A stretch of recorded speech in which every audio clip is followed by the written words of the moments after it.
This episode contains material that may be upsetting to some listeners.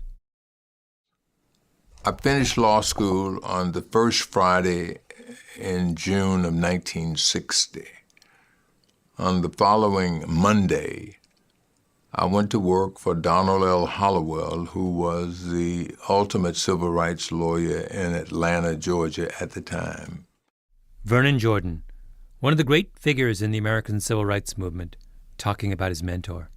And I went to work for him right out of law school for $35 a week. And there were no other jobs at the local government level, county, state, or federal. We couldn't even take the bar review course at John Marshall University because Georgia law required education be separate and segregated. So I went to work for Don Hollowell. My first day at work, I was in the Atlanta Municipal Court helping him get demonstrators from the Atlanta University system out of jail. My name is Malcolm Gladwell. You're listening to Revisionist History, my podcast about things overlooked and misunderstood. This episode picks up where the previous one left off, with the story of an extraordinary man named Donald L. Hollowell.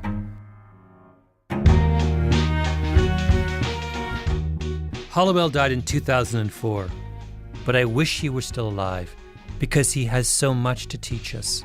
Like, how do you keep going when all seems lost? How do you behave? How do you conduct yourself? If you're one of the leaders of a losing cause, and for most of his life Hollowell fought uphill, how do you prepare those behind you for the day when you might succeed? What did he look like? Hollowell, big guy, heavy guy. He played quarterback at Lane College. Vernon Jordan is a big guy as well. Imposing, charismatic. I mention that only because it's not a trivial fact. The two of them, Jordan and Hollowell, would drive around Georgia from one end of the state to the next, to towns and courtrooms where a black lawyer was not just an anomaly, but a provocation. If you were 5'2" with a little squeaky voice, it didn't work.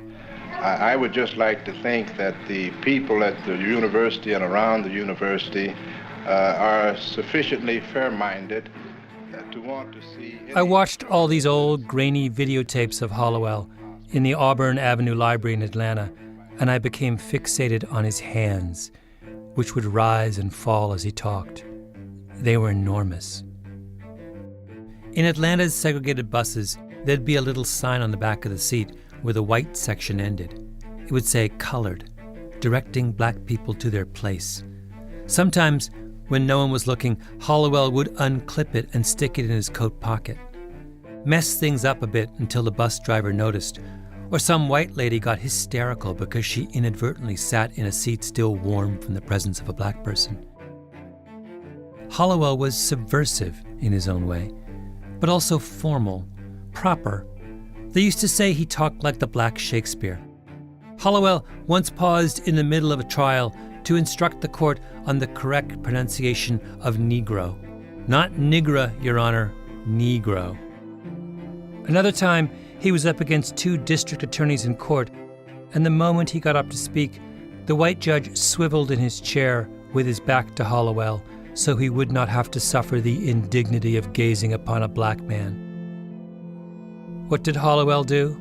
Just kept talking and talking in those slow, formal tones until it was the judge who looked like a fool.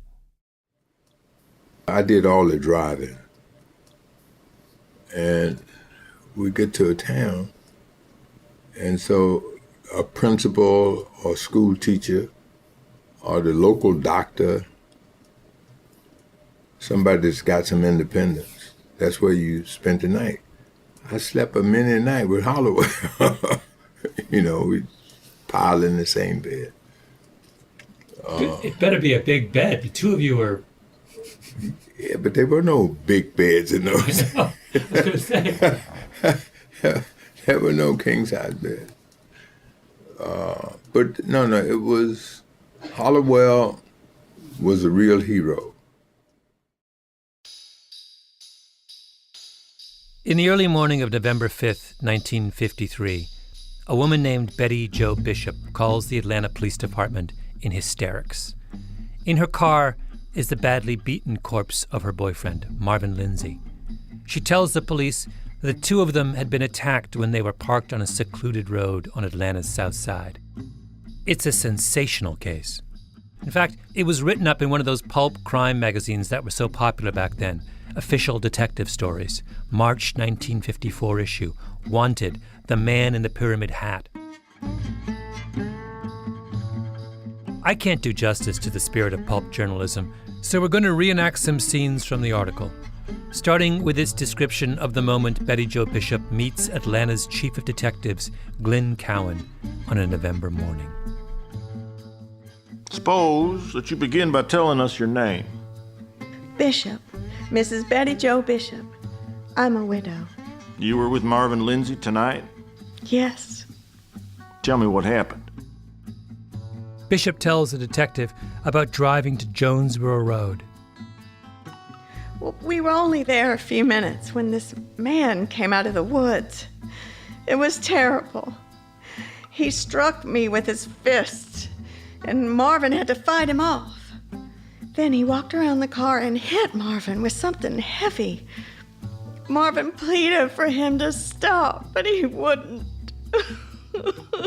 She covered her face with her hands and broke into long, racking sobs. Cowan waited patiently until she recovered her composure. What happened then, he asked. What happened then? Well, after he got tired of hitting Marvin, he ran into the woods.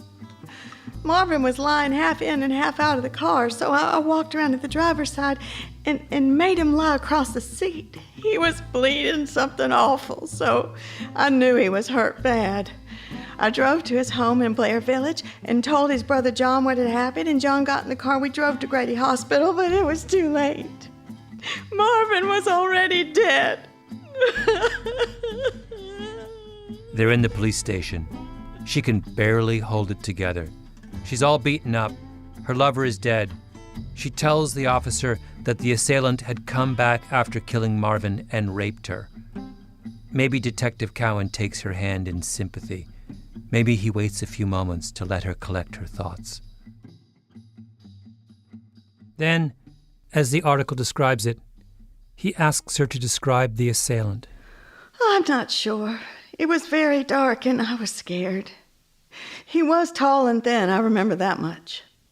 Also, when I grabbed one of his hands, I remember it felt kind of bony. Slowly, gently, Cowan draws a description out of her. The man was in his late 30s or early 40s, about 5'11", thin, wearing a leather jacket, dungarees, a funny kind of hat, pyramid-shaped, and... He was swarthy and had dark, oily hair. The article never comes out and says so explicitly, but if you're a reader of the pulp magazine Official Detective Stories in March 1954, you know what swarthy means. The killer's black. That's why this is such a sensational case. Betty Jo Bishop is an innocent white widow, and she and her boyfriend have been attacked by a mysterious black man. Atlanta's Finest immediately got to work. They scour the crime scene. The killer had a rolled-up newspaper which he'd apparently left at the scene, and he'd circled 2 want ads, one for a dishwasher at a local restaurant. The police go to the restaurant. Did a thin, swarthy man with oily hair answer an ad yesterday for a dishwasher? The owner of the restaurant says yes. Doesn't remember his name, but remembers the man said he used to work at elite bowling alleys on Hunter Street. The coat check girl at elite bowling alleys says, "Oh, that's Willie." An eyewitness comes forward, says he saw a man near the crime scene, swarthy, wearing a pyramid-shaped hat. They scour the area around the crime scene, stumble on a little cottage. Inside is 39-year-old Willie Nash, unemployed handyman, swarthy, dark hair. They arrest him. He confesses. So who do you call if you're Willie Nash? Things are pretty bleak. What you really want is a white lawyer because it's 1954. The jury's going to be all white. The police department is all white. The judge is going to be white. Willie Nash knows where the power lies in Atlanta, Georgia. But Willie Nash is poor, so he's forced to settle for one of the very few black lawyers in town, a man 2 years out of law school, still wet behind the ears, Donald L. Hollowell. When Nash realizes he has no other choice, he breaks down into tears. I'd have cried too, Hollowell says years later, if I'd have been Willie Nash under those circumstances. This was years before Vernon Jordan joined Hollowell's firm, but he knew all about the Willie Nash case. Everybody in Black Atlanta did. That's the case where he held up the lady's panties before the jury. And that was the case that set Hollowell up. A few years ago, the Smithsonian interviewed a man named Robert Carter, another legendary black attorney. Carter talks about trying school segregation cases in the Deep South in the 1950s with Constance Baker Motley and Thurgood Marshall, two other pioneering black lawyers of that era.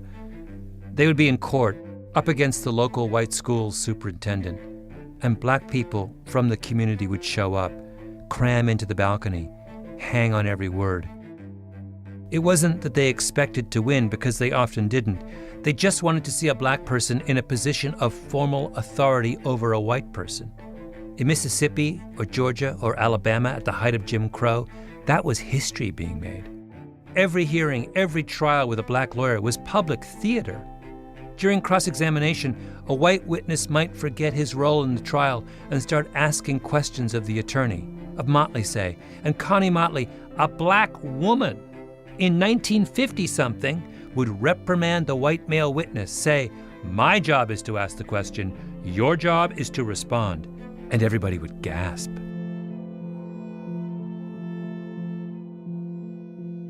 In the evening, Carter says he would walk through the black neighborhoods and hear people reenacting the trial in barbershops and beauty parlors. In other words, there were two conversations going on at any given time. There was the legal conversation, witness, judge, lawyers, accused. If you were a white lawyer dealing with the white world, that was the conversation you worried about. But there was a second conversation, which was between the black lawyers and the people in the balcony. And if you were an underdog with a limited chance to win at the first conversation, then that second conversation was really important. Donald Hollowell was very good at the first conversation, the legal one. He was a master of the second.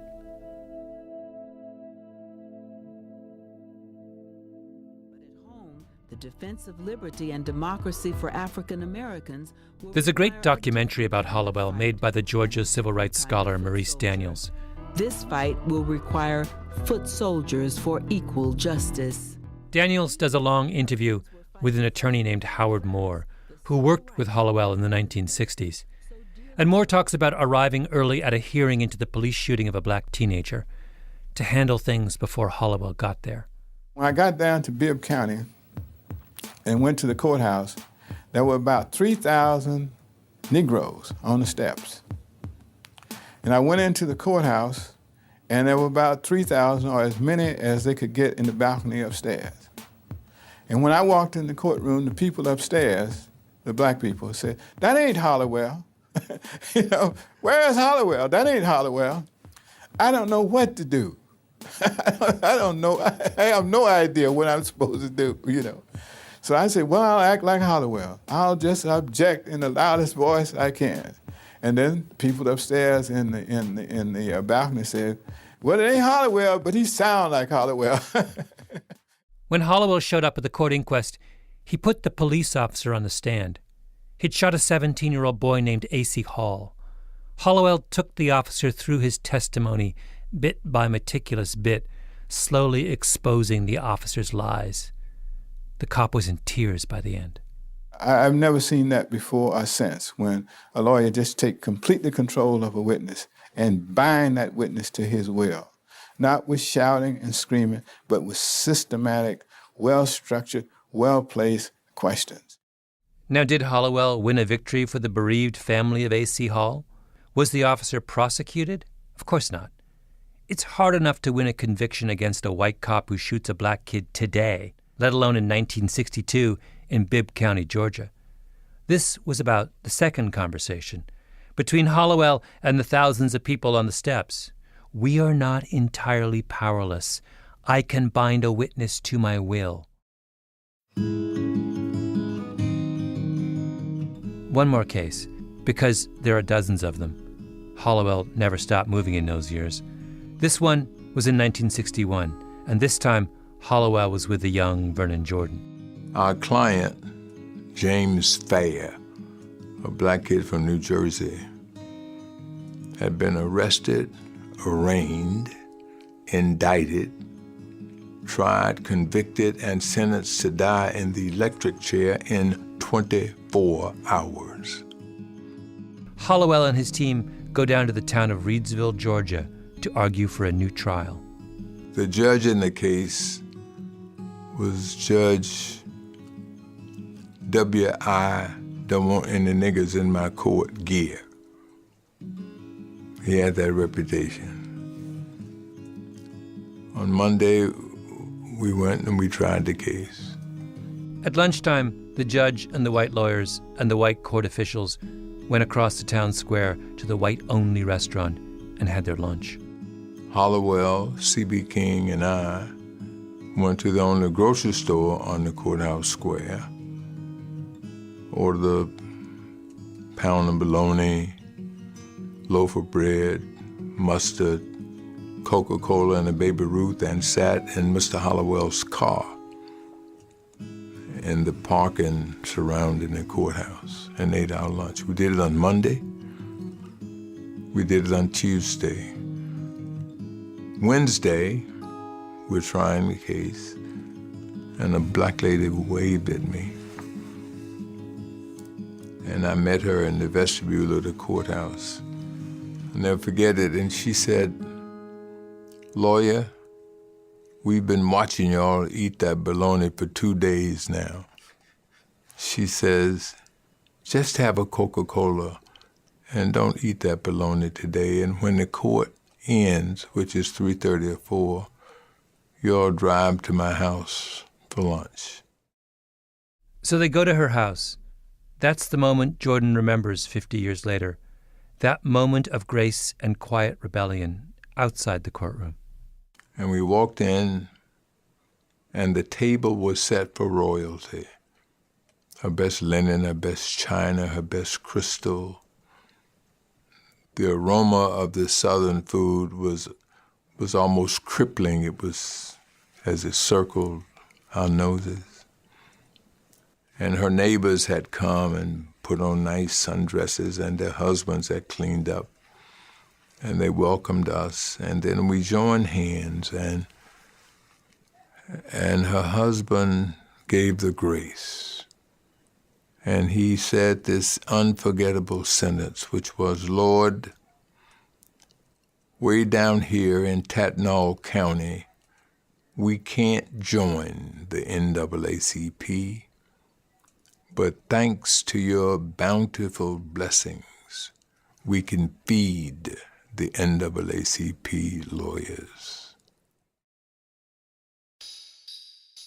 So, Willie Nash, Betty Jo Bishop's swarthy assailant. The case we began with. Donald Hollowell's trial by fire. If you look back on Hollowell's career, it's all there, every theme in that first case. Nash has been indicted for murder, rape, and robbery. The prosecutor has a murder weapon, a bloody piece of pipe. He has Nash's confession. And he has a witness, a black man named Julius Harris, who places Nash at the murder scene. "The moonlight was shining directly on his face when I glimpsed him," Harris testifies. For Hollowell and Nash, it looks pretty bleak. But then, one of the prosecutors is trying to remember Julius Harris's name and can't. And he says in an open courtroom, "The eyewitness, you know, that fat nigger." Hollowell jumps out of his seat and almost shouts, "A Negro is as entitled to respect as any other person." The judge agrees, declares a mistrial. The second trial is 2 months later, This time, Hollowell has time to prepare. He puts the head of the Georgia State Crime Lab on the stand and asks, "Did you find any blood on the alleged murder weapon?" The man says, actually, he didn't. Hollowell moves on to the police. Turns out they have multiple conflicting stories about what happened that night. Willie Nash testifies, says his confession was beaten out of him. As for the witness who said he saw Nash's face by the light of the moon, Hollowell points out there was no moon over Atlanta that night. Finally, Hollowell turns to the alleged victim, Betty Jo Bishop. Turns out she had a second boyfriend who left town right after the murder of her first boyfriend. And when she pulled up to Marvin Lindsay's brother's house with Marvin's dead body in her car, the first thing out of her mouth was, "I know you think I did it, but a nigger did it." Finally, Hollowell calls the doctor who examined Bishop right after the alleged rape occurred, and the doctor concedes that he could find no evidence, not bruises or sperm, to indicate that a rape actually occurred. That's when Hollowell holds up an item from police evidence, Betty Jo Bishop's underwear. Hollowell waves them in front of the jury. 1954, Atlanta, Georgia. A black man waves a white woman's underwear in the air in front of an all-white jury. Now, who's that for? Is it for the jury? Of course. He's saying Betty Jo Bishop is lying through her teeth. But it's really for the audience.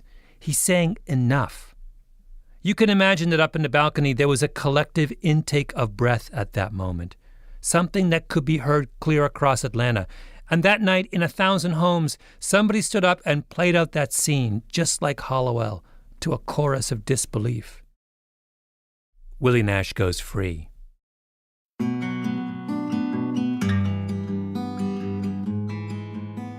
But it's still not a real victory.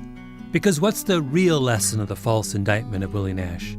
That every white person in that courtroom lied, freely and blatantly.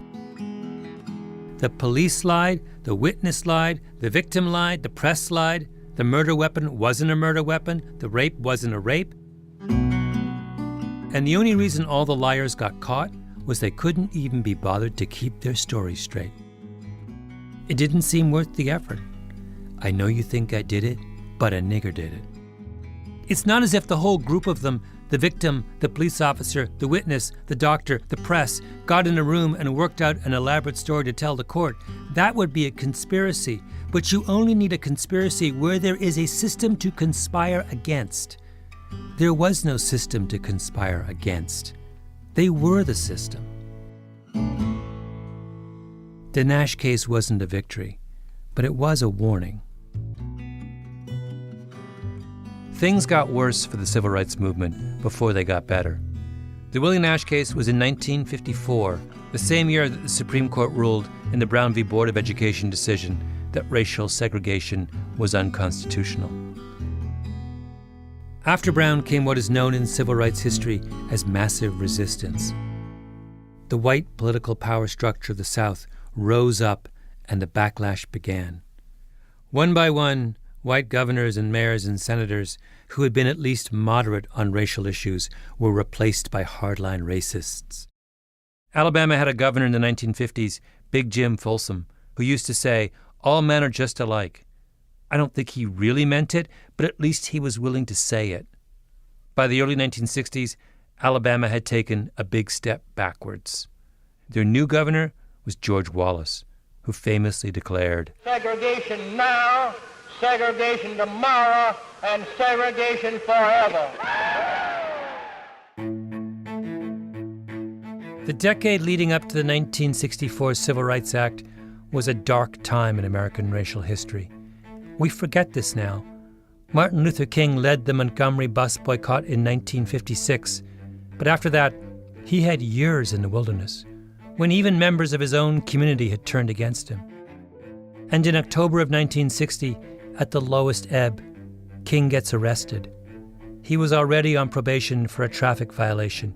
He'd moved from Alabama to Georgia and didn't get a Georgia driver's license within the requisite 90 days, for which he had been sentenced to 12 months in public works camp, which was the Georgia euphemism for a chain gang. King got that sentence suspended, but then he got picked up for taking part in a sit-in And the prosecutor said that meant he'd violated his probation and now he needed to do his 12 months on the chain gang. By the way, if you think that this has anything to do with driving in Georgia with an Alabama license, you're crazy. This is what things had come to in 1960. You have asked me what other plans do we have in connection with Reverend Martin Luther King's release. So who does King call for help? Donald L. Hollowell, of course. And the morning after King's arrest, Hollowell stands on the DeKalb County Courthouse steps, addressing a group of reporters. Of course, this would depend upon whether or not the court granted our motion to vacate the order of yesterday. If the court fails to release him, of course, we would take other steps to appeal or to effect Hollowell is trying to get King's case thrown out. But the problem is that King is no longer in Atlanta. He's vanished. In Maurice Daniels' documentary, Hollowell's wife, Louise, talks about what happened when her husband went to retrieve King from the county jail, only to be confronted by the warden. When he got there, he said, "I came to get King out this morning," or something like that, to that effect. And he said, "Well, he ain't here." And he said, "Well, what do you mean he ain't here?" He said, "Well, they took him away this morning sometime, and they carried him down to the state prison." And he said, "That's where he is. He ain't here, so you can't get him." Well, Mr. Hollowell didn't like that. I love that line. Mr. Hollowell didn't like that. Daniels picks up the story with Andrew Young, another of King's inner circle. That was the worst night of Martin Luther King's life. They took him from the DeKalb County, put him in leg irons and handcuffs, laid him on the floor in the back of a paddy wagon with nobody back there but a German shepherd. And they drove him from Atlanta to Reidsville. That's 300 miles. There were no expressways then. 300 miles on bad Georgia roads. Reidsville, the same place where Jordan and Hollowell ate their bologna sandwich in the car. They know the town well. The state prison in Reidsville was notorious. It was the kind of place where they used that phrase, in quotation marks, that somebody got shot trying to escape, or where they got beat up by a guard out on the chain gang. When King's followers heard Reidsville, they honestly feared that he was going to end up dead. But there's not a hint of that in his attorney on the courthouse steps.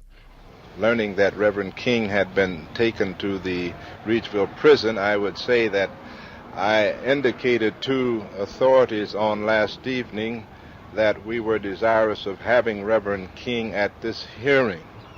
However, they informed me that they had already transmitted the papers yesterday afternoon to the Board of Correction and that it was in their purview to move him when they desired. Hollowell's composure does not break. Why? Because he's not just talking to those reporters.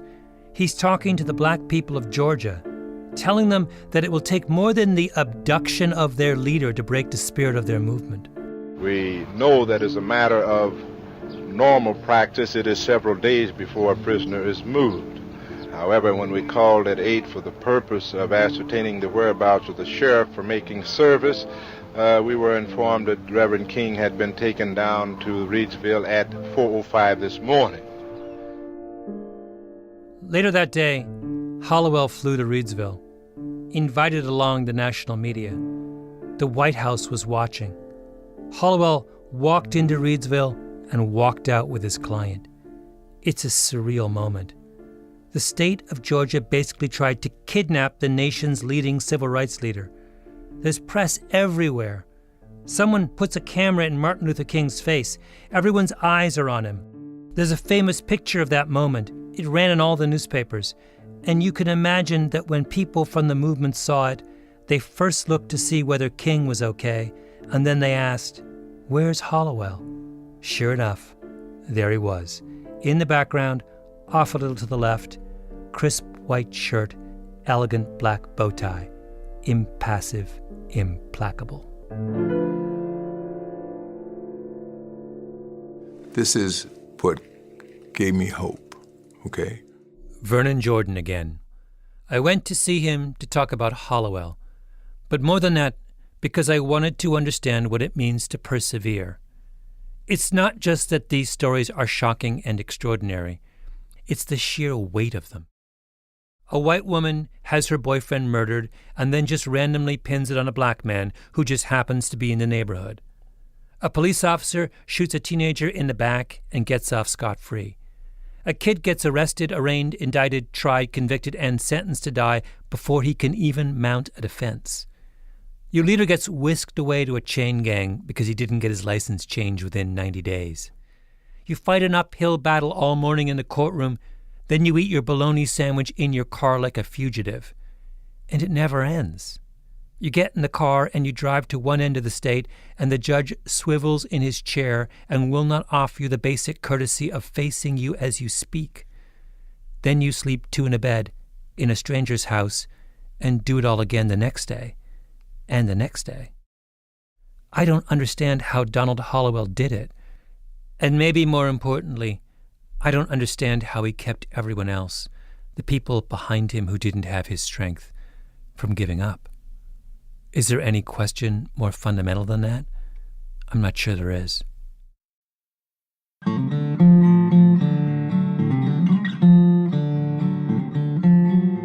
So I went back to Vernon Jordan a second time.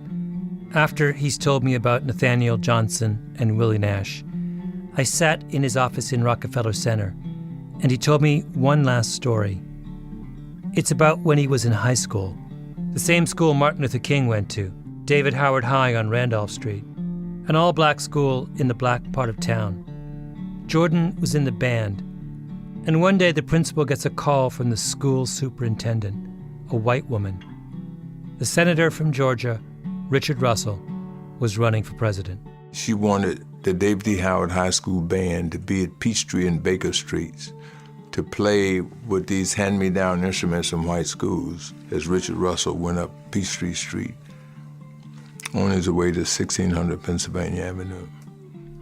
Richard Russell was a hardcore segregationist, one of the most powerful men in the Senate, who used his position to block anything even looking like civil rights. A man who, as a matter of principle, did not think black people should be allowed to drink from the same water fountain as white people. This man wanted the black students of Atlanta to play in his honor. The principal told the bandmaster, and the bandmaster told us at band practice at 2:30. A trombone player named Maynard Jackson and a trumpet player named Vernon Jordan said, "Hell no, we won't go." Big discussion took place, right? You and Maynard Jackson were at school together? Yeah. Maynard Jackson, in his day, was part of the same band of brothers as Donald Hollowell and Vernon Jordan and Martin Luther King. The big argument took place, and at the end, the trombone player and the trumpet player said, "Wait a minute, we raised it, but we got to go, because if we don't go, our principal and our bandmaster will lose their jobs." So we played at Peachtree and Baker Street for Richard Russell in 1951. You swallowed your pride. It wasn't pride, it was a practical decision. 21 years later, Maynard Jackson was sworn in as mayor of Atlanta, right? So you got 1951, a bad situation, and you get through it. 21 years later, he is conducting the political symphony of Atlanta. Mm. And that's why you can't get angry, you have to get smart. Yeah. Did you at least play badly? No, we were too good. We were a hell of a band.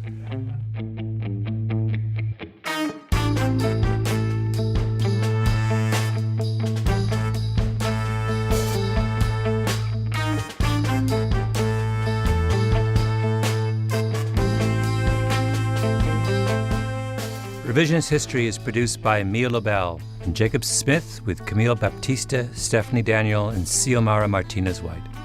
Our editor is Julia Barton. Flawn Williams is our engineer. Original music by Luis Guerra. Special thanks to our actors, Jody Markell and Ken Marks, and to Andy Bowers and Jacob Weisberg at Panoply. I'm Malcolm Gladwell.